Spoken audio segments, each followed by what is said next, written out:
Good evening, I'm Ted Koppel, and this is Nightline. At least 10 dead, perhaps 200 injured.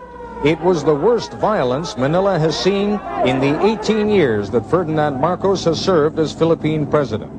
Could this be the beginning of the end for the Marcos regime? We'll talk live with President Marcos in Manila tonight. And an update on the America's Cup. It isn't over yet.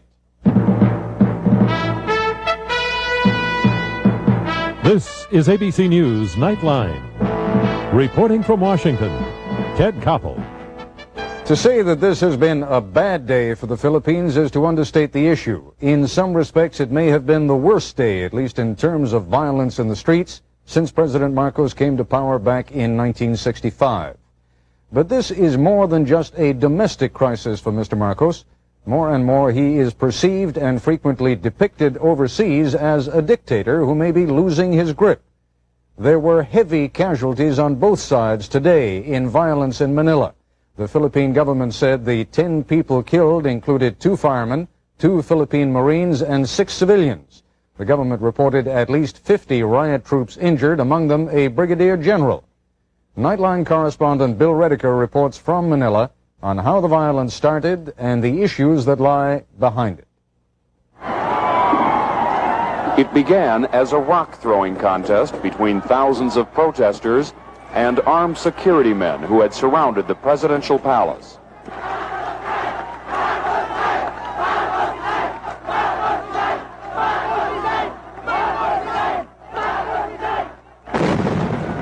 But as night fell, tempers flared.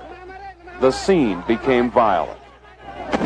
Protesters stepped up their barrage, firebombs were thrown, and then the police opened fire.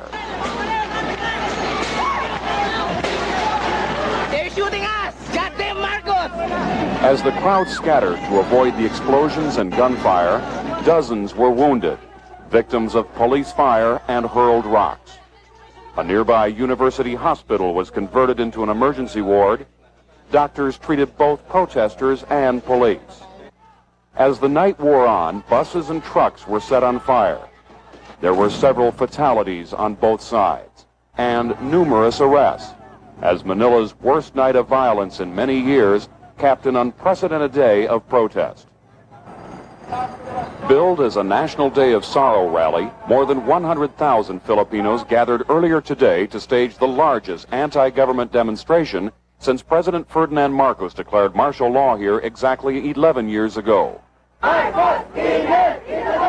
Noisy and extremely political, the demonstrators protested several issues, including the assassination of popular opposition leader Ninoy Aquino, the government's failure to explain how it could have happened when Aquino was surrounded by guards, and frustration over the rule of Marcos, which has lasted nearly 18 years. Today's rally marks the culmination of more than a week of anti-government demonstrations here. Protests which have been organized by the opposition movement, but protests which for the first time in many years have drawn support from groups which would not normally dare criticize Marcos in the past. The most notable occurred in Makati, Manila's conservative and normally quiet business district. Last week, 10,000 office workers took to the streets to demonstrate their unhappiness with the administration's financial policies. And just yesterday, it happened again, as white-collar workers joined by students drove out a rally organized in support of Marcos. I don't think there's real freedom. Otherwise, these people wouldn't be doing this. We won't be doing this. We won't be leaving our jobs, leaving our desks, and going out in the street, sweating it out, and shouting all these things. There's real freedom. Filipinos want a free and clean election. And the only way we can do that is to make sure that Marcos is out of power. It was the assassination of opposition leader Aquino last month that ignited so much protest. Escorted by government guards and then shot less than 10 seconds after he was marshaled off the plane, his so far unexplained killing has left many here furious and suspicious.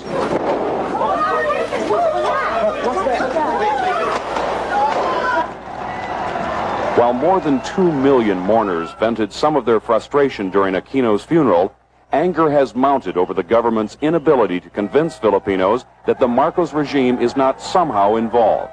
Silent majority is no longer silent. They're no longer afraid. Salvador Laurel heads 12 opposition groups. We will not rest until our goal, which is the dismantling of this dictatorship, Marcos yielding to a caretaker government that is acceptable to the people, takes place. But 66-year-old Marcos is not about to yield to a caretaker government and has in recent days gone out of his way to be seen and heard in public. I flatter myself in believing that the people feel that they need one who has been used to leading. Now that there are all these doubts raised by foreign media, by the opposition, by the radical left. The Philippines' First Lady, Imelda Marcos, has also been highly visible recently. Although politically powerful, she told reporters this week that she will give up politics next year because she says some consider her suspect. My problem really is my sensitivity and worst, my Girl Scout mentality. And it doesn't seem to work in politics because you become immediately a suspect and a threat. Because the Philippines is home to 2 American military facilities, President Reagan plans to visit this country in November. But given the current unrest, there are reports that Washington has been advised against his one-day trip. The American embassy denies that Ambassador Michael Armacost has told the White House that Reagan should cancel his scheduled November visit here. However, U.S. officials refuse to comment on a report that the ambassador has warned the Philippine government that unless conditions here improve, that he will then advise the White House to reconsider the trip. So the assassination of Aquino 1 month ago today has aroused the Philippines, created challenges and uncertainties, and now there is unrest. Yet as Cory Aquino, Ninoy's widow who attended a graveside mass today, says, violence is exactly what her husband had hoped to avoid. I think everyone is aware that if they want to give meaning, to Ninoy's coming home, then they should avoid violence at all costs. Bill Rediker for Nightline in Manila.